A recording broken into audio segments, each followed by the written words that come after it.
குட்டி பாப்பா பிறந்த உடனே அவளுக்கு ஒரு பிரச்சனை இருக்குன்னு சொல்லிட்டாங்க. நாங்கள் ரொம்ப மனசொடைஞ்சு போயிட்டோம். யார்கிட்டயும் ஷேர் பண்ணணும்னு கூட எங்களுக்கு தோணும். அந்த டேஸ் எல்லாம் நினைச்சு பார்க்கவே ரொம்ப கஷ்டமா இருக்கு. நானும் என் ஹஸ்பண்டும் ரொம்ப வேதனையை அனுபவிச்சிட்டோம். எனக்கு இருந்த ஒரே நம்பிக்கை அந்த கடவுள் தான். பை காட்ஸ் கிரேஸ் நாங்கள் இன்னொரு டெஸ்ட் பண்ணோம்.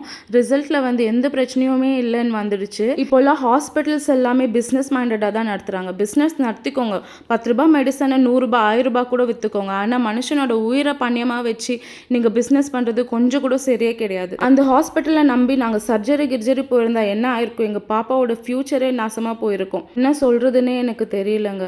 அந்த ஃபேஸ் யாருக்குமே வந்துடக்கூடாது. சரி, எல்லாமே நல்லா தான் முடிஞ்சதில்ல. அதுக்காக இல்லாதவங்களுக்கு சாப்பாடு ஒரு வேளை அட்லீஸ்ட் நம்ம கொடுக்கலாம் அப்படின்னு எனக்கு தோணுச்சு. அடுத்த வேளை சாப்பாட்டுக்கே கஷ்டப்படுறவங்களா பார்த்து ஒரு 25 பேருக்கு நான் சாப்பாடு கொடுத்தேங்க.